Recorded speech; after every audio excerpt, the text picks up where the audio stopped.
right, hello Tide fans. Welcome to TideTalk. I'm your host, Sean Taylor. Here with my usuals, my buddy Jimmy in the studio with me. We got Maurice in Panama City and Zoom. Maurice, you don't look like you're doing well, bud. What's going on? How's it going down there, Mo? I'm doing all right. Just gotta. So we're resulting to that. work. Hey, it's a family show, Mo. It's a family show. We got kids watching this. It's tea. It's tea. It's made in Kentucky. Anyway, I'll get to the tea later. I'm okay. Looking for something to grasp onto. Aren't we all? Yeah. Is there anything to grasp Hey, onto? Maurice, it's funny. Obviously the mood of this show is a little different. I think there was a stat that I read that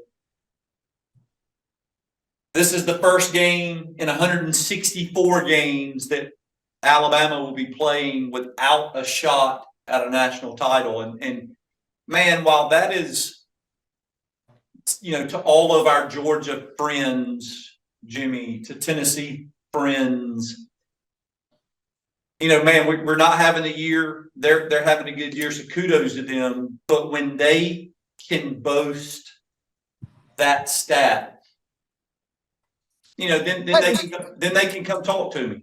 Sure. Technically, I know I'm not saying I'm an eternal optimist. We're not technically out of it. Right. That's right.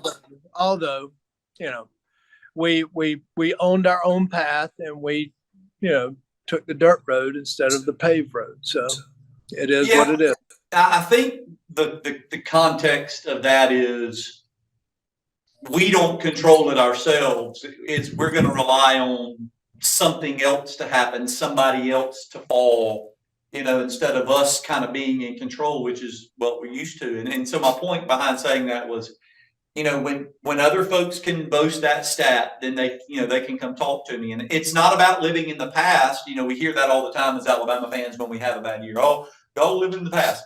Well, no, we're not living in the past, but the reality is when someone can boast that stat, then you can come talk to me. And so, but Maurice, I wanted to, look, man, Jimmy and I have been fans for a long time, but you walked on at Alabama. I mean, you played there. Yeah. What is your? The year I was there was Coach Bryant's last, and we lost 4 games that year. First one, I believe, was to Tennessee, and lost to LSU, oddly enough. But it really felt at the time like it was something spiraling out of control that, for whatever reason, the team just felt that funk, couldn't get out of it. And you have to readjust. And because we lost to Southern Miss and Auburn after that. And it's one of those things where, where do you want to be? How good do you want to be? How do you want to finish up your last year? And, leading into next, and I'm telling you, it's probably a really weird locker room right now. Yeah. And probably I'm sure there's been some heated words and there's a lot of confusion and dismay. And you're just like, just a few weeks ago, we were king of the hill. And now look where we are. So there's a lot of disappointment right now. So, did we almost kind of feel like or see this coming? I think we.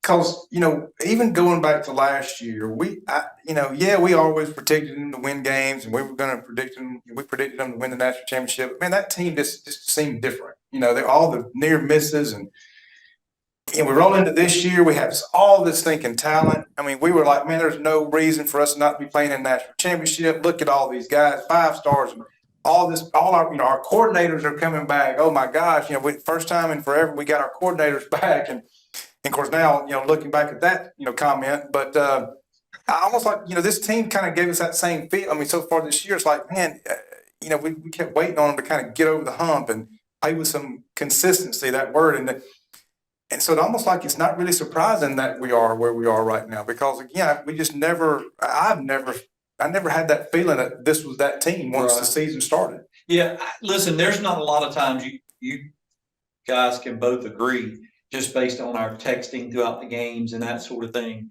There's not a lot of times I agree with my brother, especially during the game. But I'm going to say that he hit the nail on the head with one particular thing, and I even read it today, as a matter of fact. In both Tennessee and the LSU losses, I mean, we still had a chance to win the games, and we just, and I'm going to go back to the word that I used last week and prior, is attitude. We just couldn't come up with a stop. We just couldn't get a single stop. In both the Tennessee and the LSU loss, couldn't get our stop. We go ahead. We go ahead 49-42 in the Tennessee game, and we need a stop, and we can't get it, which is uncharacteristic of Alabama. Well, let me ask you that, Sean. Since we've acknowledged that we couldn't get a stop in crucial situations, whereas we used to, and you two used to kind of get on me about complaining about schemes. What do you attribute those instances where we couldn't get a simple stop? We couldn't get them to run 4 consecutive plays and get out. Yeah, I agree. I can't say and put my finger on an exact answer, but I have to, as a former player, a former coach, I mean, I have to say that there's got to be an issue with the schemes, with the play calling on both sides of the football. There's got to be an issue. Even Saban mentioned the level of talent that we have, and we're one play away. Well, why aren't those 5 stars? Why aren't they making the plays? Is it because they're not in the right positions to make the plays? It's not because of ability, because we stopped Tennessee several times. We stopped LSU several times. It's not because of ability. Now, yes, LSU game, man, we had poor tackling. I've got an opinion of what that's attributed to. It's irrelevant because other teams have to play under the same guidelines. I think the whole scared of targeting calls and afraid of hitting people and that sort of thing has something to do with it. So a lot of times we end up trying to rip the ball instead of tackle and et cetera, et cetera. But at the end of the day, I have to say that the schemes have to be the biggest factor for me. It's my opinion, not saying it's right, not saying it's the answer, but I think schemes has a lot to do with it. I don't know what else to attribute it to. Well, I would say, Yeah, go ahead, Jimmy. I was going to say, I agree 100%. I mean, look at the last play in overtime where they ran that option.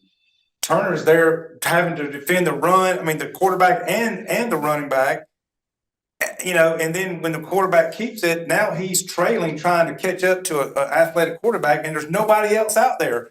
Our DBs are running with receivers, and all of a sudden, that quarterback's wide open to the end zone. He went untouched for 25 yards. Where's the other? I mean, where's the safety coming up? Where's somebody else on that side of the field to try to help make a tackle? And one thing that I, mentioned and kind of questioned still is, maybe, did y'all notice? Man, To'oa, it seemed like he blitzed every play of the game.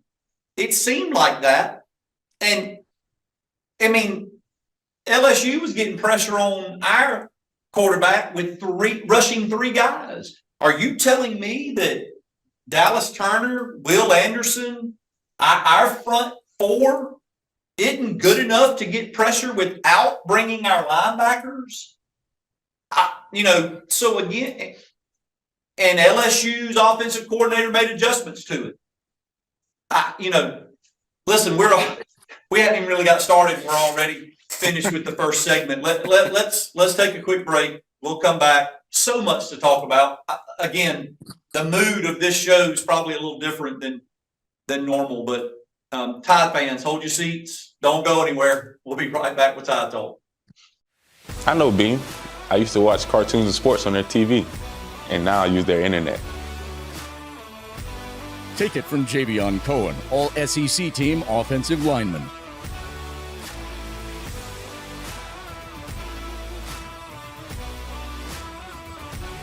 Beam, it's the choice of champions. Like Javion said, it is the internet choice of champions. Beam, bringing East Alabama more. What is community? Is it a neighborhood?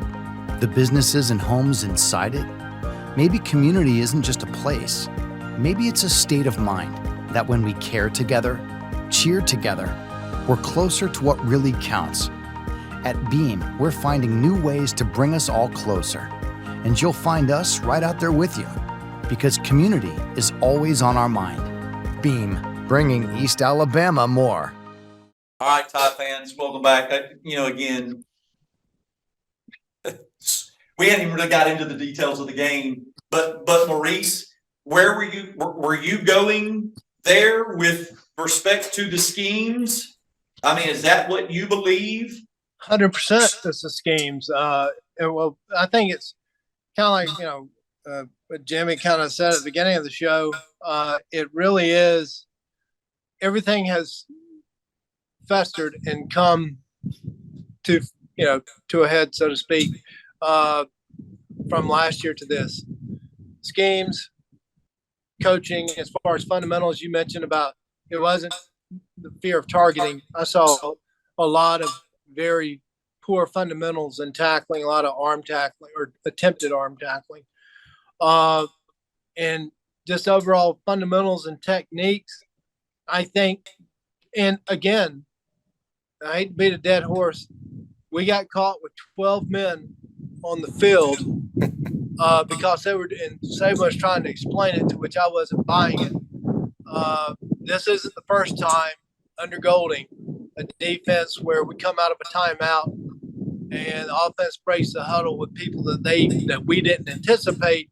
We've got 12 out there. We don't know what we're doing, or we're accused rather. It's irresponsible. I think it's time to, and it's ultimately Saban's decision, but he needs to come to the understanding that this position may be too much for Pete Golding. Did you guys? I'll be honest. I anticipated the play call on the 2-point conversion. I don't know if y'all did. And what confuses me, if you remember the national championship game with Clemson, they ran a similar play. Same play.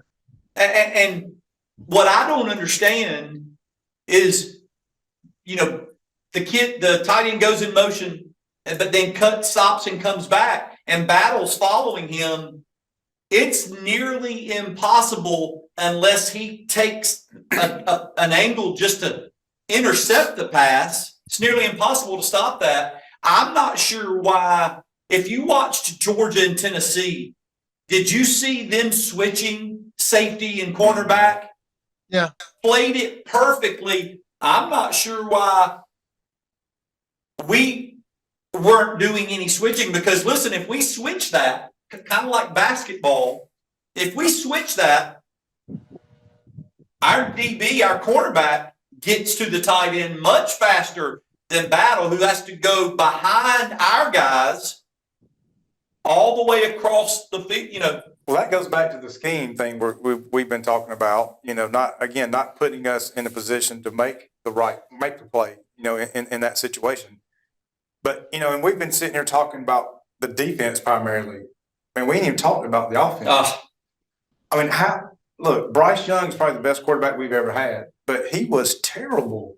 And unfortunately, he was terrible. I mean, no, go ahead. I'm just, it's sad that our offensive production relies on him having to play a great game. And I know he tries really hard to make plays, and he has to. I mean, you can see even the one touchdown that we had, I mean, what an incredible Oh, play. yeah. And how many times he done that this year? But man, overall, my gosh, he missed so many open receivers. Yeah. And then I start But reading, hearing. believe something's still wrong with the shoulder. So, Which, Well, but he exactly. says he's fine. But then I read, though, Sean, you can ask any player that gets a concussion when they're in concussion pro. Are you all right? Yeah. Yeah. but I'm here's good. the thing, though. Did y'all not Can't read tell all what the day of the stuff? week it is. Mo, did you read all the stuff about how he hadn't really practiced Yeah. at all because they were resting him? 25 throws a day, max. Well, it was very clear that the timing with receivers. It was obvious that he hadn't practiced. And I'm like, okay, well, then can he be 100%? And why ain't he practicing? I mean, because it showed. I mean, he missed some receivers. He missed some reads. I mean, he missed some guys. Tells me that there's no confidence in the backup and that Ty Simpson probably isn't ready yet. So go ahead. You limit his practice time, but know that this is the guy that I got to go with. Some of those throws. Well, it was clear at the end of the first half. Did you guys? I mean, we've got 3 timeouts, less than a minute, and we're letting the clock wind down just so that we can kick a field goal to go down 1 instead of taking a couple of shots at the end zone. I mean, even if we don't get it, if they pick it, we go into half at 7-3. I mean, I don't know. That was a big statement to me when we didn't make any attempts to go to the end zone with 3 timeouts, and we're inside the 25. I mean, that's clearly saying I have no confidence in the offense that we can get a score. But it's what I've said. It's been pointed for the past few days. It's been pointed at our wide receivers. Man, we ain't had anybody step up in that role, in that spot. And there's no confidence that we can run somebody to the end zone for a 50-50 ball, a jump ball, and that somebody's going to go make a play. Well, Herbstreit said what we've been talking about, the communication, not the talking, but just the eyes between wide receiver and quarterback is not there. And I think a lot of times with Bryce, I think it's there. And he's like, I threw it where you should be. Right. And it's not there. Right. And that could have been some of it. But, Sean, you talked earlier, too, about the pressure they were getting. Most of the time, or a lot of times, it was just 3 guys, maybe 4 guys. And I'm talking about a young defensive front whooping what we thought was going to be a halfway decent offensive line. Yeah. They just it was bad. So it's so disappointing. So while we said, I do agree, schemes got a lot to do with it. But I read at some point, players have to make plays. I mean, we're used to seeing it, whether that was Minka Fitzpatrick or Jonathan Allen or Moses or Mosley or Reuben Foster.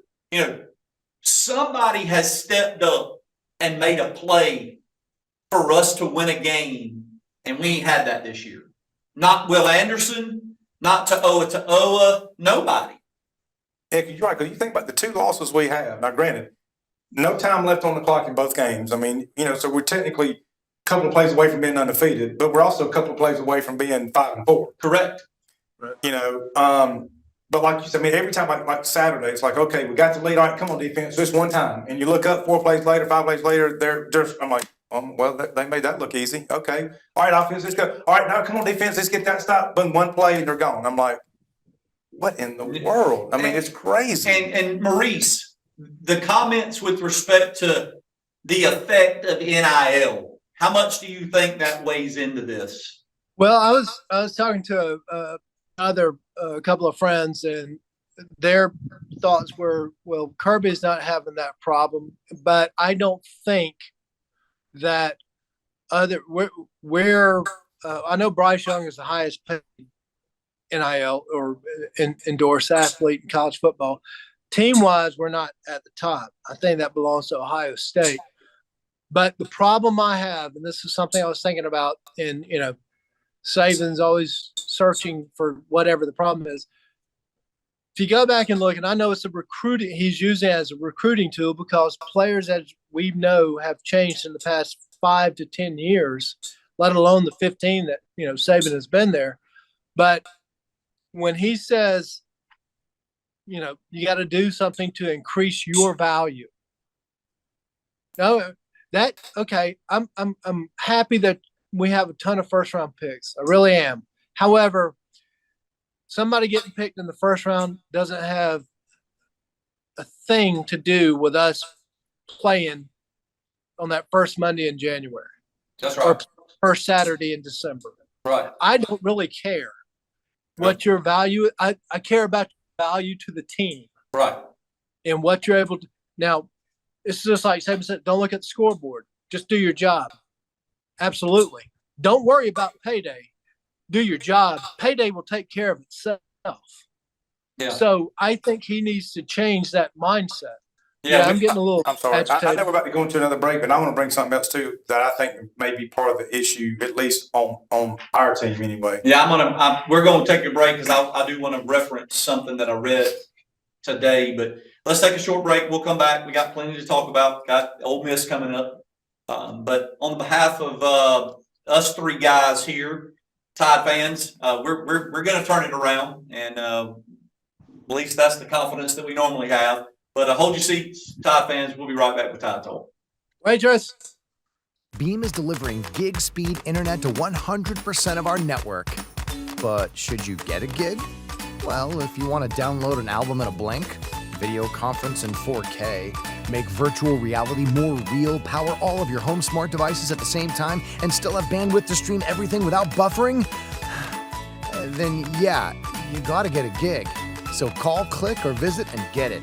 Because when you gotta get a gig, you gotta go with Beam, bringing East Alabama more. I know Beam. I used to watch cartoons and sports on their TV, and now I use their internet. Take it from Javion Cohen, all SEC team offensive lineman.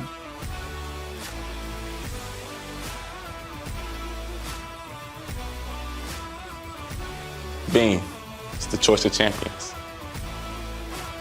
Like Javion said, it is the internet choice of champions. Beam, bringing East Alabama more. All right, welcome back, Tide fans.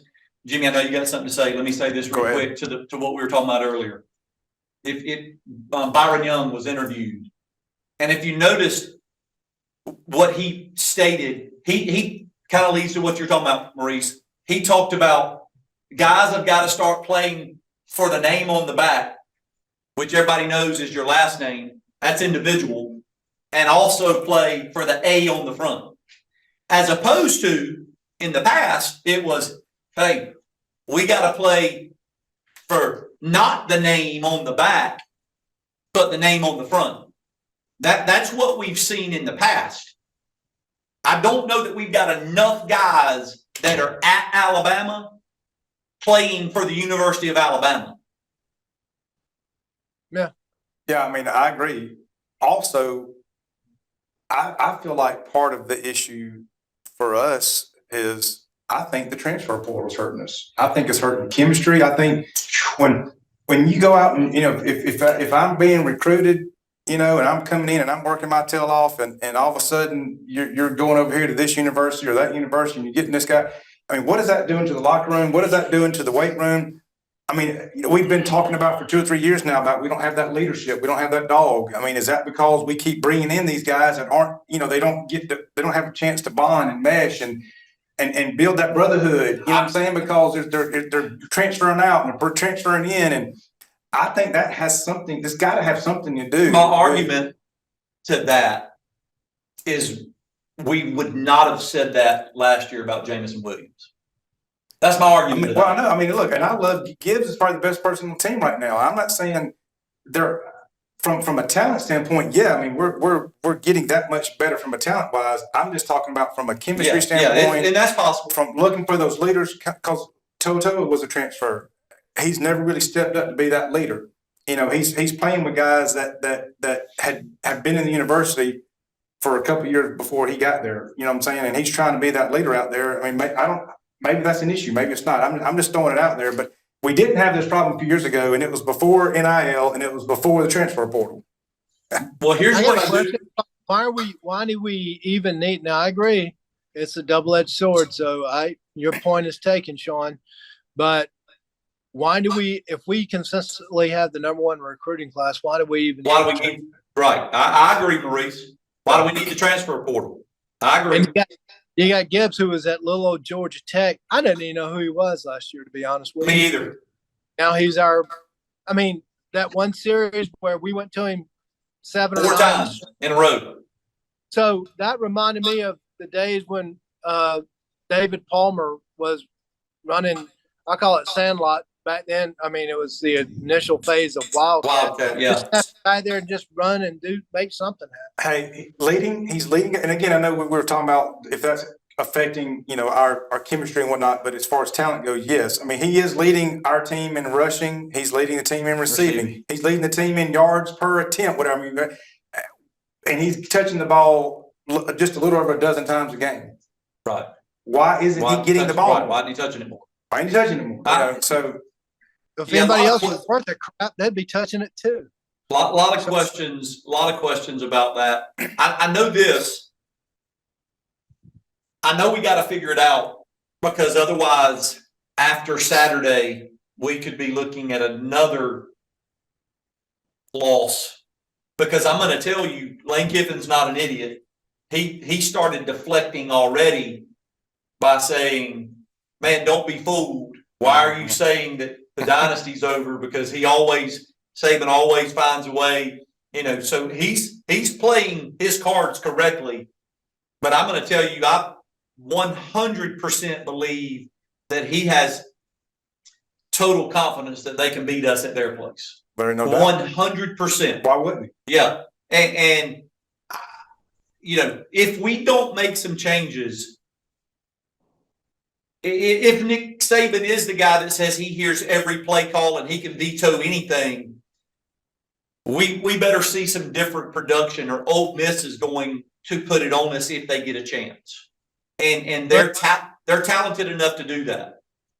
Yeah, the good thing is their bread and butter right now, and it's not to put it lightly, but it's running the ball. They have probably the 2 best running back tandems in the country.